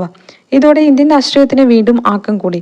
വിവിധ വേദികളിൽ ദേശീയ പതാക ഉയർത്തിക്കൊണ്ടും ദേശഭക്തി ഗാനങ്ങൾ ആലപിച്ചുകൊണ്ടും 1930 ജനുവരി 26 സ്വാതന്ത്ര്യ ദിനമായി ആചരിച്ചു. സ്വാതന്ത്ര്യ ദിനാചരണം എങ്ങനെ ആയിരിക്കണമെന്ന് ഗാന്ധിജി നേരിട്ട് കൃത്യമായ നിർദ്ദേശങ്ങൾ നൽകി. ഈ സ്വാതന്ത്ര്യ പ്രഖ്യാപനം മുഴുവൻ ഗ്രാമങ്ങളിലും മുഴുവൻ നഗരങ്ങളിലും നടത്തിയാൽ അത് നന്നായിരിക്കും. എല്ലാ യോഗങ്ങളിലും എല്ലായിടങ്ങളിലും കൃത്യം ഒരേ സമയത്ത് തന്നെ കൂടിയാൽ അതും നന്നായിരിക്കും, അദ്ദേഹം പറഞ്ഞു. ആ യോഗങ്ങളുടെ സമയം അറിയിക്കുന്നത് പരമ്പരാഗത രീതിയിൽ പെരുമ്പറ മുഴക്കി ആയിരിക്കണമെന്ന് ഗാന്ധിജി നിർദ്ദേശിച്ചു. ആഘോഷങ്ങൾ ദേശീയ പതാക ഉയർത്തിക്കൊണ്ട് തന്നെ ആരംഭിക്കണം. ആ ദിവസത്തെ ബാക്കി സമയം മുഴുവനും നൂൽപ്പോ അയിത്തജാതിക്കാരെ സേവിക്കലോ ഹിന്ദു മുസ്ലിം ഒത്തുചേരലോ മദ്യനിരോധന പ്രവർത്തനമോ അല്ലെങ്കിൽ ഇതെല്ലാം ഒരുമിച്ചുമായി ക്രിയാത്മക ജോലികളിൽ ഏർപ്പെടണം. ഇതൊന്നും തന്നെ അസാധ്യമായതല്ല. പങ്കാളികളെല്ലാം ഒത്തുചേർന്ന് ഒരു ദൃഢപ്രതിജ്ഞ എടുക്കണം. മറ്റേതൊരു ജനതയെയും പോലെ സ്വാതന്ത്ര്യവും കഠിനാധ്വാനത്തിന്റെ ഫലവും അനുഭവിക്കുക എന്നത് ഇന്ത്യക്കാരുടെ അന്യാധീനപ്പെടുത്താനാവാത്ത അവകാശമാണ്. മാത്രമല്ല, ഏതെങ്കിലും ഭരണകൂടം അവിടുത്തെ ജനങ്ങൾക്ക് ഈ അവകാശങ്ങൾ നിഷേധിച്ച് അവരെ അടിച്ചമർത്തുകയാണെങ്കിൽ ജനങ്ങൾക്ക് ആ സർക്കാരിനെ മാറ്റാനോ ഇല്ലാതാക്കാനോ ഉള്ള അവകാശവുമുണ്ട്. ഇതാണ് ഗാന്ധിജിയുടെ വാക്കുകൾ. ഇനി അടുത്തത് ദണ്ഡി. ഈ സ്വാതന്ത്ര്യ ദിനാചരണം കഴിഞ്ഞ ഉടനെ ബ്രിട്ടീഷ് ഇന്ത്യയിൽ ഏറ്റവും അധികം വെറുക്കപ്പെടുന്ന ഒരു നിയമം, ഉപ്പുണ്ടാക്കാനും വിൽപ്പന നടത്താനുമുള്ള കുത്തക ഗവൺമെന്റിന് നൽകിയ നിയമം ലംഘിക്കാനായി താൻ ഒരു സമരയാത്ര നടത്താൻ പോവുകയാണെന്ന് മഹാത്മാഗാന്ധി പ്രഖ്യാപിച്ചു. ഉപ്പിനുമേലുള്ള കുത്തക കേന്ദ്ര പ്രശ്നമാക്കി ഉയർത്തിയെടുത്തത് ഗാന്ധിജിയുടെ പ്രായോഗിക ബുദ്ധിയുടെ ഒരു ഉദാഹരണമായിരുന്നു. ഓരോ ഇന്ത്യക്കാരന്റെ വീട്ടിലും ഒഴിച്ചുകൂടാനാകാത്ത ഒന്നായിരുന്നു ഉപ്പ്. എന്നിരുന്നിട്ടും അത് വീട്ടാവശ്യത്തിന് പോലും ഉൽപ്പാദിപ്പിക്കുന്നത് നിരോധിക്കുകയും അവർ കടകളിൽ നിന്ന് ഉയർന്ന വില കൊടുത്ത് വാങ്ങുവാൻ നിർബന്ധിതരാവുകയും ചെയ്തു. ഉപ്പിനുമേലുള്ള ഗവൺമെന്റിന്റെ കുത്തക അത്രമേൽ ജനപ്രീതി അല്ലാതായി തീർന്നു. ഇതിനെ തന്നെ കേന്ദ്ര പ്രശ്നമാക്കിക്കൊണ്ട് ബ്രിട്ടീഷ് ഭരണത്തിനെതിരെ ശക്തമായ ജനരോഷം ഇളക്കിവിടാനാകുമെന്ന് ഗാന്ധിജി പ്രതീക്ഷിച്ചു. ദണ്ഡിയാത്രയിലുള്ള ചിത്രമാണിത്. ദണ്ഡിയാത്രയുടെ ചിത്രമാണിത് കൊടുത്തിരിക്കുന്നത്. ഒട്ടുമിക്ക ഇന്ത്യക്കാർക്കും ഗാന്ധിജിയുടെ ഈ വെല്ലുവിളിയുടെ പ്രാധാന്യം മനസ്സിലായി. പക്ഷേ ബ്രിട്ടീഷ് ഭരണകൂടത്തിന് ഇത് ശരിക്കും മനസ്സിലാക്കാനായില്ല. ഗാന്ധിജി ഉപ്പ് സത്യാഗ്രഹത്തെക്കുറിച്ച് വൈസ്രോയി ഇർവിൻ പ്രഭുവിന് മുൻകൂർ നോട്ടീസ് നൽകിയിരുന്നെങ്കിലും ഈ പ്രവൃത്തിയുടെ പ്രാധാന്യം മനസ്സിലാക്കുന്നതിൽ ഇർവിൻ പരാജയപ്പെട്ടു. 1930 മാർച്ച് 12 ഗാന്ധിജി സബർമതി ആശ്രമത്തിൽ നിന്ന് കടലിനെ ലക്ഷ്യമാക്കി യാത്ര ആരംഭിച്ചു. 3 ആഴ്ചയ്ക്ക് ശേഷം അദ്ദേഹം ലക്ഷ്യസ്ഥാനത്ത് എത്തി. ഒരു കൈ നിറയെ ഉപ്പുണ്ടാക്കിക്കൊണ്ട് നിയമത്തിന്റെ മുന്നിൽ അദ്ദേഹം സ്വയം ഒരു കുറ്റവാളിയാവുകയായിരുന്നു. അതേസമയം തന്നെ രാജ്യത്തിന്റെ മറ്റു ഭാഗങ്ങളിലും സമാന്തര ഉപ്പ് സമരയാത്രകൾ സംഘടിപ്പിക്കപ്പെട്ടു. എന്തുകൊണ്ട് ഉപ്പ് സത്യാഗ്രഹം? ഉപ്പ് എന്തുകൊണ്ട് പ്രതിഷേധത്തിന്റെ പ്രതീകമായി? എന്തുകൊണ്ടെന്ന് മഹാത്മാഗാന്ധി എഴുതുന്നു. ഓരോ ദിനവും ലഭിക്കുന്ന വൃത്താന്തങ്ങളുടെ വ്യാപ്തി കാണിക്കുന്നത് ഉപ്പിന്റെ നികുതി എത്ര ക്രൂരമായിട്ടാണ് രൂപകൽപ്പന ചെയ്തിരിക്കുന്നത് എന്നാണ്. അതിന്റെ വിലയുടെ 14 ഇരട്ടി വരെ ചുമത്തിയിരുന്ന നികുതി കൊടുക്കാത്ത ഉപ്പിന്റെ ഉപയോഗം തടയുന്നതിനായി ലാഭകരമായി വിൽക്കാനാകാതെ വരുന്ന ഉപ്പ് ഗവൺമെന്റ് നശിപ്പിച്ചിരുന്നു. അങ്ങനെ രാജ്യത്തിന്റെ സുപ്രധാന ആവശ്യകതയുടെ മേൽ ഗവൺമെന്റ് നികുതി ചുമത്തുന്നു. പൊതുജനങ്ങൾ അത് ഉണ്ടാക്കുന്നത് തടയുകയും പ്രകൃതിയിൽ സ്വാഭാവികമായി ഉണ്ടായ ഉപ്പ് നശിപ്പിക്കുകയും ചെയ്യുന്നു. നായയൊട്ട് തിന്നുകയുമില്ല, മറ്റുള്ളവനെ തിന്നാൻ അനുവദിക്കുകയുമില്ല എന്ന തരത്തിലുള്ള ഈ ദുഷ്ടനയം മറച്ചുകാട്ടാൻ ഒരു വിശേഷണവും മതിയാകില്ല. ഇന്ത്യയിലെ പല ഭാഗങ്ങളിലും രാജ്യത്തിന്റെ ഈ സമ്പത്ത് നീതിരഹിതമായി നശിപ്പിക്കുന്നതിന്റെ കഥകൾ പല വഴികളിലൂടെ ഞാൻ അറിയുന്നു. കൊങ്കൺ തീരത്തെ ടണ്ണുകളല്ല കുന്നുകളോളം ഉപ്പ് ഇത്തരത്തിൽ നശിപ്പിക്കപ്പെട്ടു എന്നാണ് പറയപ്പെടുന്നത്. ദണ്ഡിയിൽ നിന്നും ഇതേ കഥകൾ വരുന്നുണ്ട്. പ്രകൃതിദത്തമായി ഉപ്പ് ലഭിക്കുന്ന സ്ഥലങ്ങളുടെ സമീപ പ്രദേശങ്ങളിൽ താമസിക്കുന്നവർ അവിടെ നിന്ന് അവർക്ക് സ്വന്തം ആവശ്യത്തിനുള്ള ഉപ്പ് ശേഖരിച്ചു കൊണ്ടുപോകാൻ സാധ്യതയുള്ളതിനാൽ അവിടെയെല്ലാം ഉപ്പ് നശിപ്പിക്കുന്നത് തുടരുവാൻ വേണ്ടി മാത്രമായി ഉദ്യോഗസ്ഥരെ ഏർപ്പാടാക്കിയിരിക്കുന്നു. അങ്ങനെ രാജ്യത്തിന്റെ വിലപ്പെട്ട സമ്പത്ത് രാജ്യത്തിന്റെ തന്നെ ചെലവിൽ നശിപ്പിക്കുകയും ജനങ്ങളുടെ വായിൽ നിന്ന് ഉപ്പ് തട്ടിത്തെറിപ്പിക്കുകയും ചെയ്യുന്നു. ഉപ്പ് കുത്തക അങ്ങനെ ചതുർമുഖ ശാപമാണ്. വിലപ്പെട്ട ലളിതമായൊരു ഗ്രാമവ്യവസായത്തെ ഇത് ജനങ്ങൾക്ക് നിഷേധിക്കുന്നു. പ്രകൃതി സമൃദ്ധമായി കനിഞ്ഞു നൽകുന്ന സമ്പത്ത് നീതിരഹിതമായി നശിപ്പിക്കുന്നു. നശിപ്പിക്കുക എന്നത് തന്നെ കൂടുതൽ ദേശീയ ചെലവ് എന്നാണ് അർത്ഥം. നാളെ നമ്മൾ ഉപ്പ് നികുതി നിയമം ലംഘിക്കും. 1930 ഏപ്രിൽ 5 മഹാത്മാഗാന്ധി ദണ്ഡിയിൽ സംസാരിച്ച വാക്കുകളാണിത്. സബർമതിയിൽ നിന്ന് എൻ്റെ സഹചാരികൾക്കൊപ്പം ദണ്ഡിയിലെ ഈ കടലോര ഗ്രാമത്തിലേക്ക് പുറപ്പെട്ടപ്പോൾ നമ്മെ ഇവിടെ എത്തിച്ചേരാൻ അനുവദിക്കുമെന്ന് ഒരു ഉറപ്പും എനിക്ക് മനസ്സിലുണ്ടായിരുന്നില്ല. സബർമതിയിലായിരുന്നപ്പോൾ തന്നെ എന്നെ ചിലപ്പോൾ അറസ്റ്റ് ചെയ്തേക്കുമെന്ന ഒരു ശ്രുതിയുണ്ടായിരുന്നു. ഒരുപക്ഷേ ഗവൺമെന്റ് എന്നെ സഹചാരികളെ ഇവിടെ എത്തിച്ചേരാൻ അനുവദിച്ചേക്കുമെങ്കിലും എന്നെ ഇവിടെ എത്തിച്ചേരാൻ അനുവദിക്കുമെന്ന് ഞാൻ ഒരിക്കലും കരുതിയില്ല. ഇത് എൻ്റെ അപൂർണമായ വിശ്വാസത്തെയാണ് തുറന്നു കാണിക്കുന്നത് എന്ന് ആരെങ്കിലും പറഞ്ഞാൽ ഞാനത് നിഷേധിക്കുകയുമില്ല. ഞാൻ ഇവിടെ എത്തിച്ചേർന്നതിൽ സമാധാനത്തിൻ്റെയും അഹിംസയുടെയും പങ്ക് തീരെ ചെറുതല്ല. ആ ശക്തി സാർവത്രികമായി അനുഭവപ്പെടുന്നുണ്ട്. ഒരു പക്ഷേ ഗവൺമെന്റിന് അവർ ഇങ്ങനെ ചെയ്തതിന് വേണമെങ്കിൽ സ്വയം അഭിനന്ദിക്കാം. കാരണം വേണമെങ്കിൽ അവർക്ക് നമ്മെ എല്ലാവരെയും അറസ്റ്റ് ചെയ്യാമായിരുന്നു. ഈ സമാധാന സേനയെ അറസ്റ്റ് ചെയ്യാനുള്ള ധൈര്യം ഗവൺമെന്റിന് ഇല്ലായിരുന്നു എന്ന് പറയുന്നതിന് നമ്മൾ പ്രശംസിക്കുന്നു. ഇങ്ങനെയുള്ളൊരു സേനയെ അറസ്റ്റ് ചെയ്യുന്നത് ലജ്ജാകരമായി അവർക്ക് തോന്നിയിട്ടുണ്ടാവാം. തൻ്റെ അയൽക്കാർ അംഗീകരിക്കാതെ എന്തെങ്കിലും ചെയ്യുന്നതിൽ ലജ്ജിക്കുന്നയാൾ സത്യത്തിൽ സംസ്കാരമുള്ളവനാണ്. ലോകാഭിപ്രായത്തെ ഭയന്ന് മാത്രമാണ് ഇതിൽ നിന്ന് അവർ പിന്മാറിയതെങ്കിൽ പോലും നമ്മെ അറസ്റ്റ് ചെയ്യാതിരുന്നതിൽ ഗവൺമെന്റ് അഭിനന്ദനം അർഹിക്കുന്നു. നാളെ നമ്മൾ ഉപ്പ് നികുതി നിയമം ലംഘിക്കും. അത് ഗവൺമെന്റ് സഹിക്കുമോ എന്നത് മറ്റൊരു ചോദ്യം. ഒരു പക്ഷേ ഇത് അവർ സഹിച്ചെന്ന് വരില്ല. പക്ഷേ ഈ സംഘത്തോട് അവർ കാണിച്ച ക്ഷമയും സഹിഷ്ണുതയും അഭിനന്ദനാർഹമാണ്. ഞാനും ഗുജറാത്തിലെയും രാജ്യത്തിലാകമാനമുള്ള പ്രമുഖ നേതാക്കന്മാരെല്ലാവരും അറസ്റ്റ് ചെയ്യപ്പെട്ടാൽ എന്താണ്? ഒരു രാജ്യം മുഴുവൻ ഉണർന്നെണീറ്റ് സമരത്തിന്റെ പാതയിലേക്ക് ഇറങ്ങുമ്പോൾ ഒരു നേതാവിന്റെയും ആവശ്യമില്ല എന്ന വിശ്വാസമാണ് ഈ പ്രസ്ഥാനത്തിന്റെ അടിസ്ഥാനം. നിസ്സഹകരണ പ്രസ്ഥാനത്തെ പോലെ തന്നെ ഔദ്യോഗികമായി അധികാരപ്പെടുത്തിയ ദേശീയ പ്രചരണ സമരങ്ങൾക്ക് പുറമെ മറ്റ് പ്രക്ഷോഭങ്ങളുടെ പ്രവാഹങ്ങളും ഉണ്ടായി. ഒരിക്കൽ സ്വതന്ത്രമായി വിഹരിച്ചിരുന്ന കാടുകളിൽ പ്രവേശിക്കുന്നതിൽ നിന്ന് തങ്ങളെയും തങ്ങളുടെ കന്നുകാലികളെയും വിലക്കി വെറുക്കപ്പെട്ട കൊളോണിയൽ വന നിയമം കർഷകർ രാജ്യത്തിന്റെ വിവിധ ഭാഗങ്ങളിൽ ലംഘിച്ചു. ചില പട്ടണങ്ങളിൽ ഫാക്ടറി തൊഴിലാളികൾ പണിമുടക്കുകയും അഭിഭാഷകർ, ബ്രിട്ടീഷ് കോടതികളും വിദ്യാർത്ഥികൾ സർക്കാർ നടത്തുന്ന വിദ്യാഭ്യാസ സ്ഥാപനങ്ങൾ ബഹിഷ്കരിക്കുകയും ചെയ്തു. 1920-22 കാലയളവിൽ നടന്നതുപോലെ ഇപ്പോഴും ഗാന്ധിജിയുടെ ആഹ്വാനം എല്ലാ വിഭാഗം ഇന്ത്യക്കാരെയും കോളനി ഭരണത്തിനെതിരെയുള്ള അവരുടെ രോക്ഷം പ്രകടിപ്പിക്കാൻ പ്രോത്സാഹിപ്പിച്ചു. പ്രതിഷേധക്കാരെ ജയിലറയ്ക്കുള്ളിലാക്കിക്കൊണ്ടാണ് ബ്രിട്ടീഷ് ഭരണാധികാരികൾ ഇതിനെ നേരിട്ടത്. ഉപ്പു സത്യാഗ്രഹത്തിന്റെ കാലയളവിൽ ഏതാണ്ട് 50,000 ഇന്ത്യക്കാർ അറസ്റ്റ് ചെയ്യപ്പെട്ടു. അതിൽ തീർച്ചയായും ഗാന്ധിജിയും ഉൾപ്പെട്ടിരുന്നു. ഗാന്ധിജി കടൽ തീരത്തേക്കുള്ള സമരയാത്രയുടെ പുരോഗതിയെപ്പറ്റി അദ്ദേഹത്തിന്റെ നീക്കങ്ങൾ നിരീക്ഷിക്കാൻ നിയോഗിക്കപ്പെട്ട ഉദ്യോഗസ്ഥന്മാരുടെ രഹസ്യ റിപ്പോർട്ടുകളിൽ നിന്ന് മനസ്സിലാക്കാം. മാർഗമധ്യയുള്ള ഗ്രാമങ്ങളിൽ അദ്ദേഹം നടത്തിയ പ്രസംഗങ്ങളിൽ പ്രാദേശിക ഉദ്യോഗസ്ഥരോട് ജോലി രാജിവെച്ച് സ്വാതന്ത്ര്യ സമരത്തിൽ പങ്കുചേരാൻ ആഹ്വാനം ചെയ്തതൊക്കെ ഈ രേഖകൾ പുനർനിർമ്മിക്കുന്നു. വാസ്ന എന്നൊരു ഗ്രാമത്തിൽ ഉയർന്ന ജാതിക്കാരോട് ഗാന്ധിജി പറഞ്ഞു, നിങ്ങൾ സ്വരാജിന് വേണ്ടിയാണ് പ്രവർത്തിക്കുന്നതെങ്കിൽ നിങ്ങൾ നിർബന്ധമായും അയിത്ത ജാതിക്കാരെ സേവിക്കണം. ഉപ്പു നികുതിയോ മറ്റു നികുതികളോ പിൻവലിച്ചതുകൊണ്ട് മാത്രം നിങ്ങൾക്ക് സ്വരാജ് നേടുവാനാകില്ല. സ്വരാജ് നേടണമെങ്കിൽ അയിത്ത ജാതിക്കാരോട് നിങ്ങൾ ചെയ്ത തെറ്റുകൾ തിരുത്താൻ നിങ്ങൾ തയ്യാറാവണം. സ്വരാജ് ലഭിക്കാൻ ഹിന്ദുക്കളും മുസ്ലിങ്ങളും സിഖുകാരും പാഴ്സികളും ഒന്നിക്കണം. ഇവയാണ് സ്വരാജിലേക്കുള്ള ചവിട്ടുപടികൾ. ഗാന്ധിജിയുടെ ഈ യോഗങ്ങളിൽ എല്ലാ ജാതിയിലും പെട്ട ഗ്രാമീണരും സ്ത്രീകളും പുരുഷന്മാരും വൻതോതിൽ പങ്കെടുത്തതായി പോലീസ് ചാരന്മാർ റിപ്പോർട്ട് ചെയ്തിരുന്നു. ആയിരക്കണക്കിന് വോളണ്ടിയർമാർ ദേശീയ പ്രസ്ഥാനത്തിലേക്ക് കൂട്ടത്തോടെ ഒഴുകിയെത്തിക്കൊണ്ടിരുന്നു എന്നവർ പ്രസ്താവിക്കുന്നു. കോളനി ഭരണകൂടത്തിന്റെ ഉദ്യോഗങ്ങളിൽ നിന്ന് രാജിവെച്ച് ഇതിലേക്ക് വന്ന ധാരാളം ഉദ്യോഗസ്ഥരും ഉണ്ടായിരുന്നു. ജില്ലാ പോലീസ് സൂപ്രണ്ട് ഗവൺമെന്റിന് ഇങ്ങനെ എഴുതി, മിസ്റ്റർ ഗാന്ധി ശാന്തനും നിയന്ത്രണമുള്ളവനുമായി കാണപ്പെടുന്നു. യാത്ര മുന്നേറും തോറും അദ്ദേഹം കൂടുതൽ ശക്തി കൈവരിക്കുകയാണ്. ഉപ്പു സത്യാഗ്രഹത്തിന്റെ പുരോഗതി മറ്റൊരു സ്രോതസ്സായി അമേരിക്കൻ വാർത്താ മാസികയെ ടൈമിൽ നിന്നും മനസ്സിലാക്കാൻ കഴിയും. ഇത് തുടക്കത്തിൽ ഗാന്ധിജിയുടെ ആകാരത്തെ പരിഹസിക്കുകയും മെലിഞ്ഞ ശരീരവും ചിലന്തിവല പോലത്തെ വസ്ത്രവും എന്ന് പുച്ഛിക്കുകയും ചെയ്തു. ഈ യാത്രയെക്കുറിച്ചുള്ള ആദ്യ റിപ്പോർട്ടിൽ ദണ്ഡിയാത്ര ലക്ഷ്യത്തിലെത്തുമോ എന്ന ടൈം അത്യധികം സംശയിച്ചു. 2-ാം ദിവസത്തിന്റെ അവസാനം ഗാന്ധിജി ക്ഷീണിതനായി നിലത്ത് വീണെന്നും ആ ശോഷിച്ച സന്യാസിക്ക് അധിക ദൂരം ശാരീരികമായി മുന്നോട്ട് പോകാൻ കഴിയുമെന്ന് തങ്ങൾ വിശ്വസിക്കുന്നില്ല എന്നും മാസിക എഴുതി. പക്ഷേ ഒരാഴ്ചയ്ക്കുള്ളിൽ ടൈമിന്റെ അഭിപ്രായം മാറി.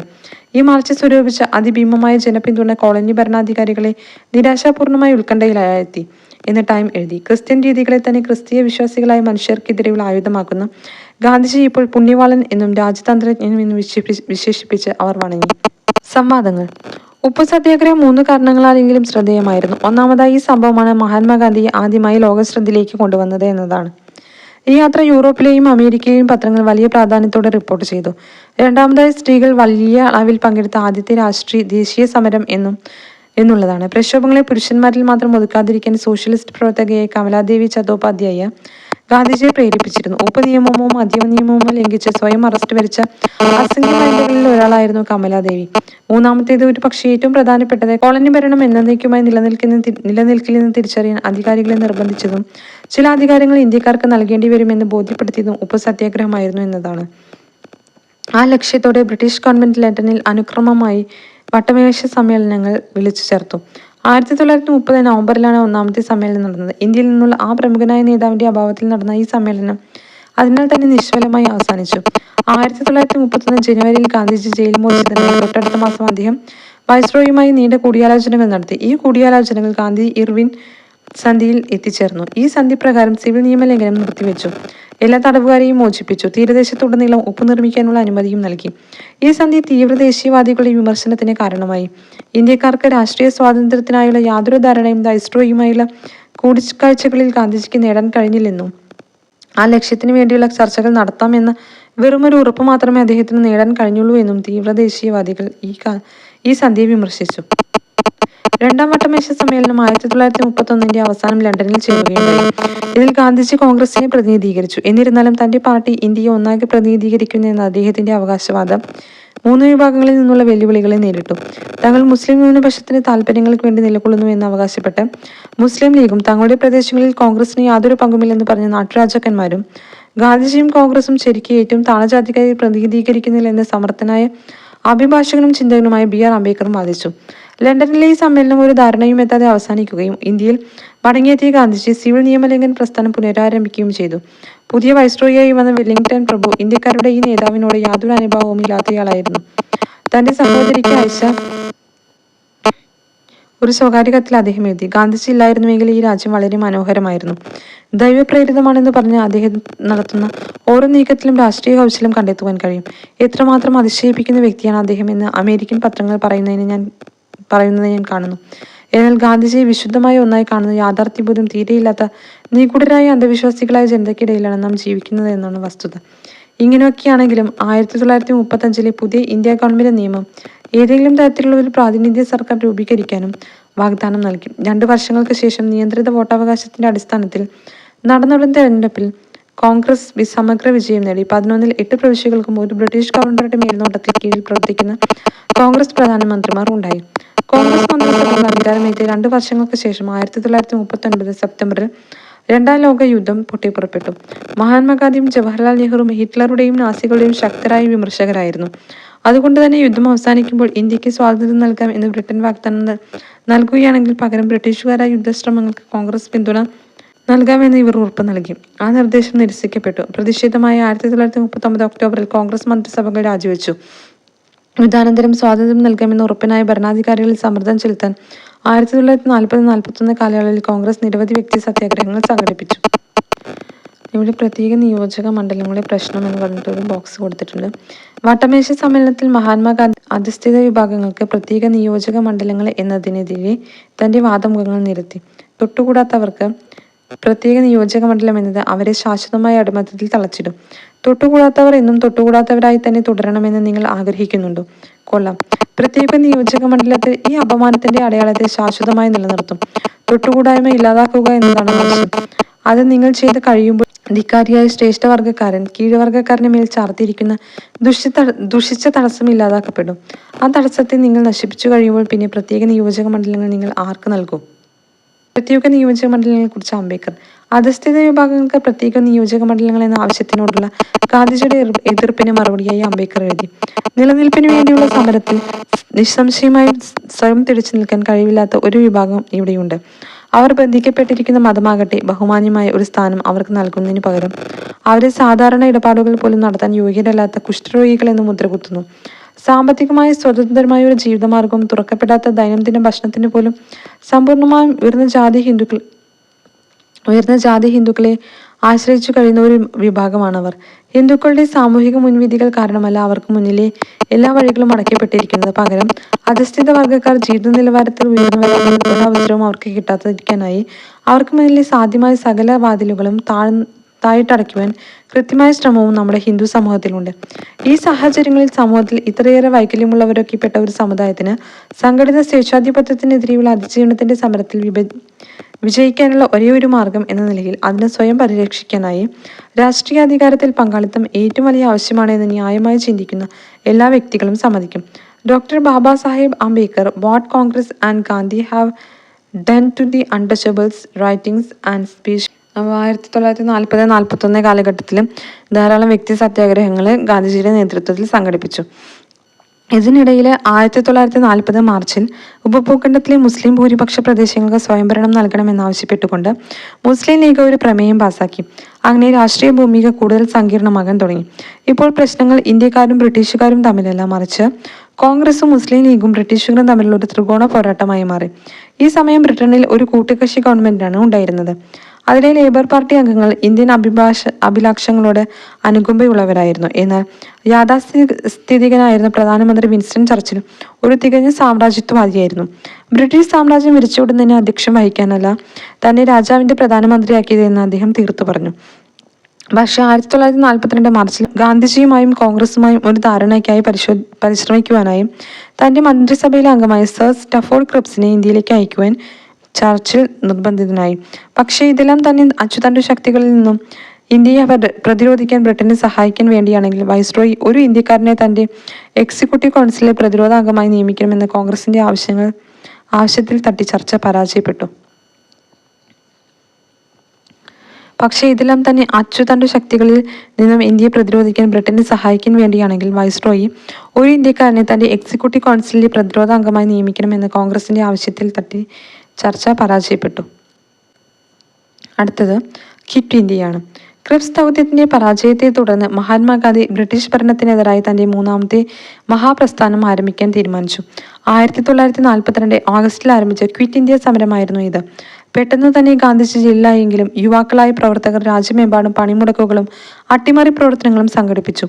ജയപ്രകാശ് നാരായണനെ പോലെയുള്ള കോൺഗ്രസിനുള്ളിലെ സോഷ്യലിസ്റ്റുകൾ ഒളിവിൽ നിന്നുകൊണ്ടുള്ള പ്രതിരോധ പ്രവർത്തനങ്ങളിൽ പ്രത്യേക ശ്രദ്ധ കേന്ദ്രീകരിച്ചവരായിരുന്നു.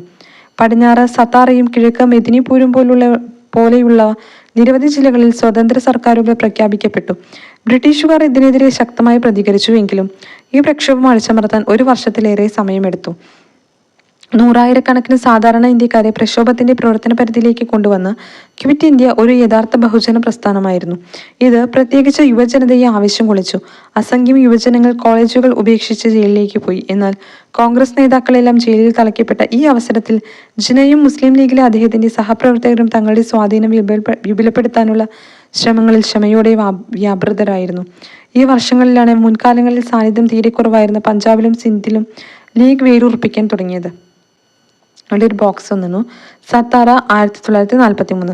19-ാം നൂറ്റാണ്ടിന്റെ അവസാനം മുതൽ ജാതി വ്യവസ്ഥയെയും ഭൂപ്രഭുത്വത്തെയും എതിർത്ത ഒരു ബ്രാഹ്മണേതര പ്രസ്ഥാനം മഹാരാഷ്ട്രയിൽ വികാസം പ്രാപിച്ചിരുന്നു. 1930-കളിൽ ഈ പ്രസ്ഥാനം ദേശീയ പ്രസ്ഥാനവുമായി ബന്ധം സ്ഥാപിച്ചു. 1943-ൽ മഹാരാഷ്ട്രയിലെ സത്താറ ജില്ലയിലെ ചില യുവ നേതാക്കന്മാർ സന്നദ്ധ പ്രവർത്തകരെയും ഗ്രാമസംഘങ്ങളെയും ചേർത്തുകൊണ്ട് ഒരു സമാന്തര സർക്കാർ രൂപീകരിച്ചു. അവർ ജനകീയ കോടതികൾ നടത്തുകയും ക്രിയാത്മക പ്രവർത്തനങ്ങൾ സംഘടിപ്പിക്കുകയും ചെയ്തു. ഗവൺമെന്റിന്റെ അടിച്ചമർത്തലുകളെയും പിന്നീട് കോൺഗ്രസിന്റെ വിസമ്മതത്തെയും അതിജീവിച്ചുകൊണ്ട് കുൻബി കർഷകരുടെ നേതൃത്വവും ദളിതരുടെ പിന്തുണയുമുള്ള സത്താറിലെ ഈ പ്രതി സർക്കാർ 1946-ലെ തിരഞ്ഞെടുപ്പ് വരെ പ്രവർത്തിച്ചു. അടുത്തത് 1944 ജൂണിൽ യുദ്ധത്തിന്റെ അവസാനം കണ്ടു തുടങ്ങിയപ്പോൾ ഗാന്ധി ജയിലിൽ നിന്ന് മോചിപ്പിക്കപ്പെട്ടു. ആ വർഷാവസാനം കോൺഗ്രസും ലീഗും തമ്മിലുള്ള വിടവ് നികത്താനായി ജിന്നയുമായി ഗാന്ധിജി ഒരു ചർച്ചാ പരമ്പര തന്നെ നടത്തുകയുണ്ടായി. 1945-ൽ ബ്രിട്ടനിൽ ഒരു തൊഴിലാളി സർക്കാർ അധികാരത്തിൽ വരികയും ഇന്ത്യക്ക് സ്വാതന്ത്ര്യം നൽകുന്നതിൽ അവർ സ്വയം പ്രതിജ്ഞാബദ്ധരാവുകയുമായിരുന്നു. അതേസമയം ഇന്ത്യയിൽ തിരികെ എത്തിയ വൈസ്രോയി വേവൽ പ്രഭു കോൺഗ്രസിനെയും ലീഗിനെയും ചേർത്തുകൊണ്ട് നിരവധി ചർച്ചകൾ നടത്തി. 1946 ആരംഭത്തിൽ പ്രാദേശിക നിയമനിർമ്മാണ സഭകളിലേക്കുള്ള തെരഞ്ഞെടുപ്പ് നടന്നു. പൊതുവിഭാഗം മുഴുവൻ കോൺഗ്രസ് തൂത്തുവാരി. പക്ഷേ മുസ്ലിങ്ങൾക്കായി പ്രത്യേകം സംവരണം ചെയ്യപ്പെട്ട മുഴുവൻ സീറ്റുകളിലും ലീഗ് അതിശക്തമായ ഭൂരിപക്ഷം നേടി. അതോടെ രാഷ്ട്രീയ ധ്രുവീകരണം പൂർത്തിയായി. പ്രവിശ്യകൾക്ക് ഒരു പരിധിവരെ സ്വയംഭരണം അനുവദിച്ചുകൊണ്ട് ഇന്ത്യയെ ഒരു ഫെഡറൽ സംവിധാനത്തിൽ ഒന്നിച്ചു നിർത്തണമെന്നുള്ള വ്യവസ്ഥയിന്മേൽ കോൺഗ്രസും ലീഗും തമ്മിൽ ധാരണയിലെത്താത്തതിനാൽ 1946 വേനലിൽ ഇന്ത്യയിലേക്ക് അയക്കപ്പെട്ട ക്യാബിനറ്റ് മിഷൻ പരാജയപ്പെട്ടു. ചർച്ചകൾ ഫലം കാണാതെ വന്നതോടെ ലീഗിന്റെ പാകിസ്ഥാൻ ആവശ്യത്തിന്മേൽ സമ്മർദ്ദം ചെലുത്താനായി ജിന്ന പ്രത്യക്ഷ പ്രവർത്തന ദിനത്തിന് ആഹ്വാനം ചെയ്തു. നിർദ്ദേശിക്കപ്പെട്ട ആ ദിവസം 1946 ആഗസ്റ്റ് 16 കൽക്കത്തയിൽ രക്തരൂഷിതമായ കലാപങ്ങൾ പൊട്ടിപ്പുറപ്പെട്ടു. അക്രമം ബംഗാളിലെ ഗ്രാമങ്ങളിലേക്കും പിന്നീട് ബീഹാറിലേക്കും പിന്നെ അവിടവും കടന്ന് യുണൈറ്റഡ് പ്രൊവിൻസിലേക്കും പഞ്ചാബിലേക്കും വ്യാപിച്ചു. ചിലയിടങ്ങളിൽ മുസ്ലിങ്ങളായിരുന്നു പ്രധാനമായും ദുരിതം പേറിയത്, മറ്റു ചില സ്ഥലങ്ങളിൽ ഹിന്ദുക്കളും. 1947 ഫെബ്രുവരിയിൽ വേവലിന് പകരം മൗണ്ട് ബാറ്റൻ പ്രഭു വൈസ്രോയിയായി ചുമതലയേറ്റു. മൗണ്ട് ബാറ്റൻ ഒരു അവസാനവട്ട ചർച്ച വിളിച്ചുകൂട്ടി. എന്നാൽ ഇതും വിപുലമാണെന്ന് തെളിഞ്ഞതോടെ ബ്രിട്ടീഷ് ഇന്ത്യ സ്വതന്ത്രമാക്കപ്പെടുമെന്നും എന്നാൽ വിഭജിക്കപ്പെടുമെന്നും അദ്ദേഹം പ്രഖ്യാപിച്ചു. ആഗസ്റ്റ് 15 ഔദ്യോഗിക അധികാര കൈമാറ്റത്തിനായി നിശ്ചയിച്ചത്. ആ ദിനമെത്തിയപ്പോൾ വളരെ ആവേശത്തോടെയാണ് ഇതിനെ ഇന്ത്യയിലെ വിവിധ ഭാഗങ്ങളിൽ ആഘോഷിച്ചത്. ഡൽഹിയിൽ രാഷ്ട്രപിതാവായ മോഹൻദാസ് കരംചന്ദ് ഗാന്ധിയുടെ നാമം സ്മരിച്ചുകൊണ്ട് ഇന്ത്യൻ നിയമനിർമ്മാണ സഭയുടെ പ്രസിഡന്റ് സമ്മേളനം ആരംഭിച്ചപ്പോൾ സുദീർഘമായ കരഘോഷമായിരുന്നു. സഭയ്ക്ക് പുറത്ത് ജനക്കൂട്ടം മഹാത്മാഗാന്ധി കി ജയ് എന്ന് ആർത്ത് വിളിച്ചുകൊണ്ടിരുന്നു. വീരോചിതമായ അന്ത്യനാളുകൾ. ഇതൊക്കെ നടക്കുമ്പോൾ 1947 ആഗസ്റ്റ് 15 തലസ്ഥാനത്ത് നടന്ന ആഘോഷ പരിപാടികളിൽ മഹാത്മാഗാന്ധി സന്നിഹിതനായിരുന്നില്ല. അദ്ദേഹം കൽക്കത്തയിലായിരുന്നു. പക്ഷേ അദ്ദേഹം അവിടെ ഒരു പരിപാടിയിൽ പോലും പങ്കെടുക്കുകയോ ഒരു പതാക ഉയർത്തുകയോ ചെയ്തില്ല. 24 മണിക്കൂർ ഉപവാസം ഇരുന്നാണ് ഗാന്ധിജി ആ ദിനം അടയാളപ്പെടുത്തിയത്. അദ്ദേഹത്തിന്റെ ഇത്രയും കാലത്തെ പോരാട്ടത്തിനൊടുവിൽ സ്വാതന്ത്ര്യം എത്തിച്ചേർന്നത് ഹിന്ദുക്കളും മുസ്ലിങ്ങളും പരസ്പരം ആളൊങ്ങിക്കൊണ്ട് വിഭജിക്കപ്പെട്ട രാജ്യമെന്ന അസ്വീകാര്യമായ വിലയ്ക്കായിരുന്നു. സെപ്റ്റംബർ ഒക്ടോബർ മാസങ്ങളിൽ ഗാന്ധിജിയുടെ ജീവചരിത്രകാരനായ DG തെണ്ടുൽക്കർ എഴുതുന്നു: ഗാന്ധിജി ദുരിതം അനുഭവിക്കുന്ന ജനങ്ങളെ ആശ്വസിപ്പിച്ചുകൊണ്ട് ആശുപത്രികളും അഭയാർത്ഥി ക്യാമ്പുകളും കയറിയിറങ്ങി. പോയകാല സംഭവങ്ങൾ മറന്ന് അവരുടെ കഷ്ടതകളെക്കുറിച്ച് ചിന്തിക്കാതെ പരസ്പര സഹായത്തിന്റെ വലം കൈ നീട്ടി സമാധാനപരമായി ജീവിക്കുമെന്ന് ദൃഢനിശ്ചയം ചെയ്യണമെന്ന് സിഖുകാരോടും ഹിന്ദുക്കളോടും മുസ്ലിങ്ങളോടും അദ്ദേഹം അഭ്യർത്ഥിച്ചു. ഗാന്ധിജിയുടെയും നെഹ്റുവിന്റെയും ആഭിമുഖ്യത്തിൽ കോൺഗ്രസ് ന്യൂനപക്ഷങ്ങളുടെ അവകാശങ്ങൾക്കായുള്ള ഒരു പ്രമേയം പാസാക്കി. പാർട്ടി ഒരിക്കലും ദ്വിരാഷ്ട്ര സിദ്ധാന്തത്തെ അംഗീകരിച്ചിരുന്നില്ല. ആഗ്രഹത്തിന് വിപരീതമായി വിഭജനത്തെ അംഗീകരിക്കാൻ പാർട്ടി നിർബന്ധിക്കപ്പെട്ടെങ്കിലും പല വിശ്വാസങ്ങളുടെയും പല വംശങ്ങളുടെയും നാടാണ് ഇന്ത്യയെന്നും അത് അങ്ങനെ തന്നെ തുടരണമെന്നും പാർട്ടി ഇപ്പോഴും ഉറച്ചു വിശ്വസിച്ചു. പാകിസ്ഥാനിലെ അവസ്ഥ എന്തായിരുന്നാലും ഇന്ത്യ തീർച്ചയായും മതഭേദമേതുമില്ലാതെ എല്ലാ പൗരന്മാർക്കും സമ്പൂർണ്ണ അവകാശങ്ങളും സർക്കാർ സംരക്ഷണവും ഉറപ്പാക്കുന്ന ഒരു ജനാധിപത്യ മതേതരത്വ രാഷ്ട്രമായിരിക്കുമെന്നും ഇന്ത്യയിലെ ന്യൂനപക്ഷങ്ങൾ തുടർന്നും സംരക്ഷിക്കപ്പെടുമെന്നും അവരുടെ പൗരാവകാശങ്ങൾ ആക്രമിക്കപ്പെടാതെ കഴിവിന്റെ പരമാവധി സംരക്ഷിക്കപ്പെടുമെന്നും ഉറപ്പു നൽകാൻ കോൺഗ്രസ് ആഗ്രഹിച്ചു. സ്വാതന്ത്ര്യത്തിന് ശേഷമുള്ള മാസങ്ങളെ ഗാന്ധിജിയുടെ മഹത്തരമായ സമയം എന്ന് പല പണ്ഡിതന്മാരും രേഖപ്പെടുത്തിയിട്ടുണ്ട്. ബംഗാളിലെ സമാധാന പുനഃസ്ഥാപന ശ്രമങ്ങൾക്ക് ശേഷം ഗാന്ധിജി ഡൽഹിയിലേക്ക് നീങ്ങി. അവിടെ നിന്ന് പഞ്ചാബിലെ കലാപകലുഷിത ജില്ലകൾ സന്ദർശിക്കുവാനും പ്രത്യാശിച്ചു. ഖുറാനിൽ നിന്നുള്ള വചനങ്ങൾ ഉദ്ധരിക്കുന്നതിനെ എതിർത്തുകൊണ്ടും അല്ലെങ്കിൽ ഇപ്പോഴും പാകിസ്ഥാനിൽ കഴിയുന്ന ഹിന്ദുക്കളുടെയും സിഖുകാരുടെയും ദുരിതങ്ങളെക്കുറിച്ച് അദ്ദേഹം എന്താണ് പ്രതികരിക്കാത്തതെന്ന് ചോദിച്ചുകൊണ്ടും മുദ്രാവാക്യം മുഴക്കിക്കൊണ്ട് അഭയാർത്ഥികൾ അദ്ദേഹത്തിന്റെ സമ്മേളനങ്ങൾ തലസ്ഥാനത്ത് തടസ്സപ്പെടുത്തി. വാസ്തവത്തിൽ DG തെണ്ടുൽക്കർ എഴുതിയതുപോലെ ഗാന്ധിജി പാകിസ്ഥാനിലെ ന്യൂനപക്ഷ സമുദായങ്ങളുടെ ദുരിതങ്ങളെക്കുറിച്ചും സമാനമായ ആശങ്കാകുലനായിരുന്നു. അവരുടെ ആശ്വാസത്തിനായി അവിടേക്ക് പോകാൻ അദ്ദേഹം ആഗ്രഹിച്ചിരുന്നു. പക്ഷേ ഡൽഹിയിലെ മുസ്ലിങ്ങൾക്ക് സുരക്ഷ ഉറപ്പാക്കാൻ സാധിക്കാത്തപ്പോൾ ഏതു മുഖവുമായിട്ടാണ് അദ്ദേഹത്തിന് അവിടേക്ക് പോകാൻ കഴിയുക?